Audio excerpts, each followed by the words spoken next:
Здравствуйте, на телеканале «Новый век» программа «Вызов 112», в студии Сергей Хайдаров.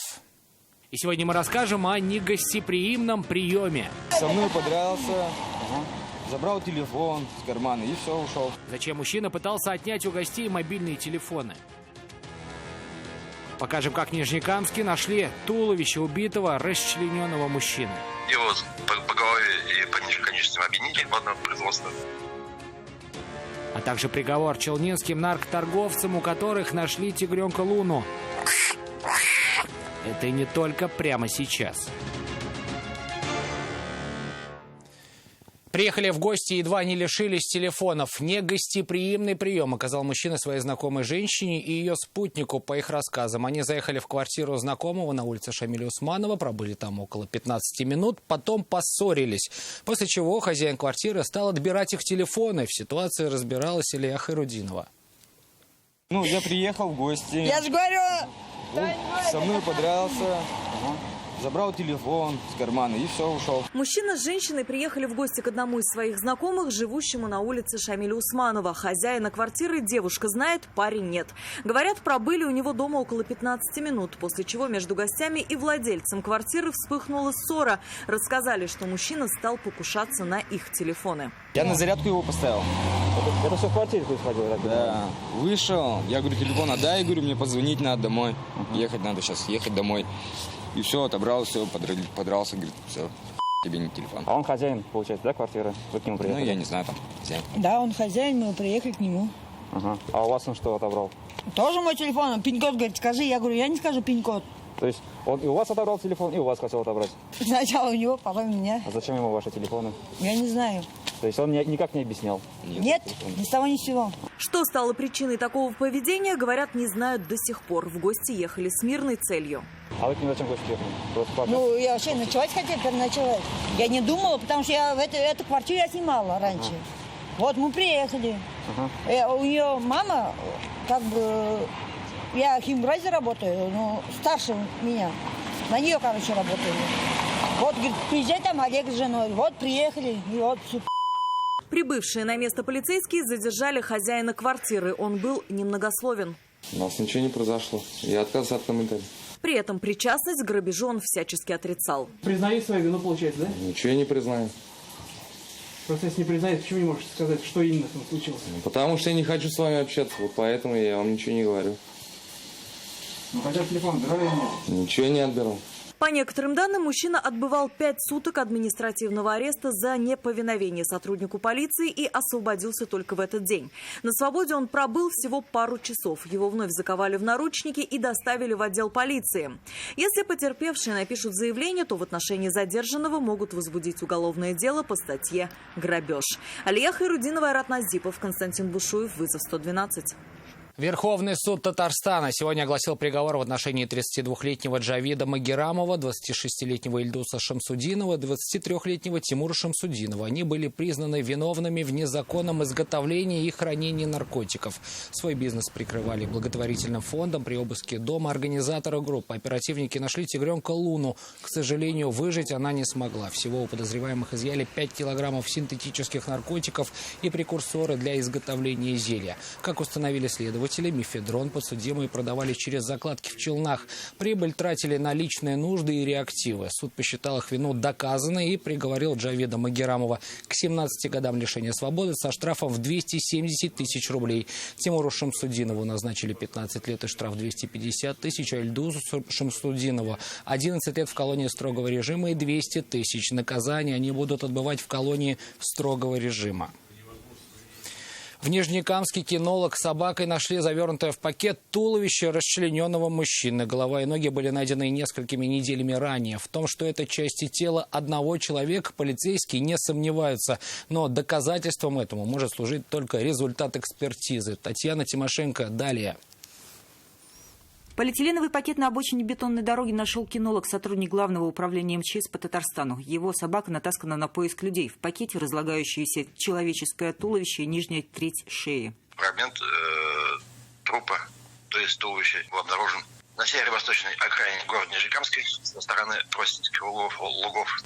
Напомню, что в марте недалеко от этого же места был обнаружен пакет с человеческой ногой, а еще раньше обычная собака во время прогулки отыскала голову. Эксперты выяснили, это останки одного человека. Мужчина был убит за неделю до того, как случайно обнаружили голову. Его по голове и по нижним конечностям обвинили в одно производство после проведения соответствующих экспертиз.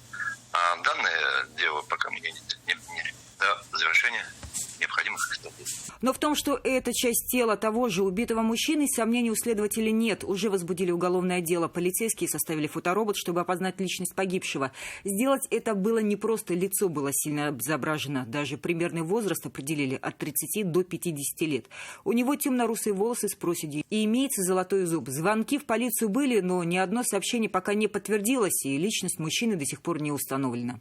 Татьяна Тимошенко, Александр Комаров, Рафаэль Ракипов. Вызов 112. Тойота Камри залетела под стоящую фуру на проспекте Победы. Удар пришелся на правую сторону иномарки. Благо, пассажиров в салоне не было, и в происшествии никто не пострадал. Не заметить габаритный транспорт было довольно тяжело. Предположительно, автомобилист попросту не смотрел на дорогу. Вероника Гайнудинова продолжит. Основная сила удара пришлась на пассажирскую сторону легковушки. В салоне машины был только водитель. Во время столкновения он не пострадал. Все могло быть печальнее, если бы на переднем сиденье сидел пассажир. Тойота двигалась по средней полосе, тогда как фура стояла на крайней правой. Ее водитель остановился на дороге и ушел за продуктами. Вскоре в припаркованный грузовик влетела легковушка. Возможно, водитель не заметил фуру при перестроении. Отвлекся он от дороги или же засмотрелся в боковые зеркала. Установят уже сотрудники ГИБДД. Вероника Гайнудинова, Айрат Назипов, Константин Бушуев. Вызов 112. Невнимательность стала причиной аварии на пересечении улиц Батаршина и Боруди. По предварительным выводам автоинспекторов, ее спровоцировал водитель «Лады Ларгус», который не уступил дорогу «Ладе» 12 модели. На место происшествия прибыла бригада медиков. Кому нужна была помощь, знает Айгуль Батрудинова. Прибывшие на место медики осмотрели 40-летнего водителя «Лады Ларгус». Мужчина получил ушиб мягких тканей лобной области и отказался от госпитализации. Также после аварии он сохранил чувство юмора. Помощь оказывали, да? Ну, это может провокация. Впрочем, аварию по предварительным данным спровоцировал именно водитель «Лады Ларгус», который, проигнорировав знак «Уступи дорогу», снес другую «Ладу». 22-летняя девушка, сидевшая за ее рулем, двигалась по кругу и имела приоритет в проезде перекрестка. Не объяснял, почему он не пропустил? Не заметил. Я не знаю, не видел. За произошедшее с высокой долей вероятности придется отвечать исключительно водителю «Лады Ларгус». Айгуль Батрудинова, Айрат Назипов, Константин Бушуев. Вызов 112. Пожилая женщина сегодня утром попала под поезд в Нижнекамске. Она переходила железнодорожные пути в специальном для этого месте, вроде бы по всем правилам. Единственное, либо не посмотрела по сторонам и не убедилась в безопасности, либо хотела перебежать перед поездом. Салават Мухаммадуллин продолжит.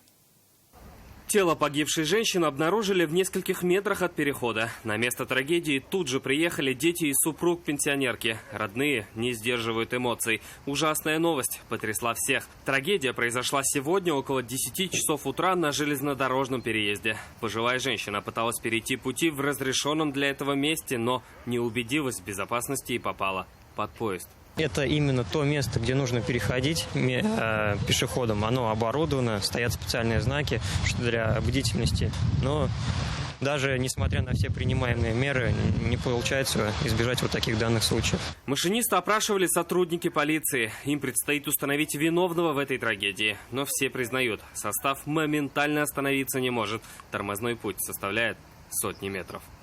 Салават Мухаммадуллин, Светлана Шумкова, Фахри Исламов. Вызов 112. А мы продолжаем рассказывать о чрезвычайных происшествиях, оставивших заметный след в столетней истории ТАССР и людях, выбравших спасение делом своей жизни. 17 апреля – День советской пожарной охраны. Именно в этот день, в 1918 году, Владимир Ленин подписал декрет об организации государственных мер борьбы с огнем, начав историю советской противопожарной службы. Российская пожарная охрана стала ее правопреемницей, а в 1649 году, 17 апреля, по старому стилю 30 апреля по-новому, царь Алексей Михайлович подписал наказ о городском благочинии, в котором впервые излагались основы создания профессиональной пожарной охраны. Поэтому и указом Бориса Ельцина ровно 350 лет спустя после создания первых пожарных дозоров День пожарной охраны в современной России отмечается именно 30 апреля. Это все, о чем мы успели вам рассказать. В студии был Сергей Хайдаров. До встречи. И не бросайте вызов судьбе. Вдруг она его примет.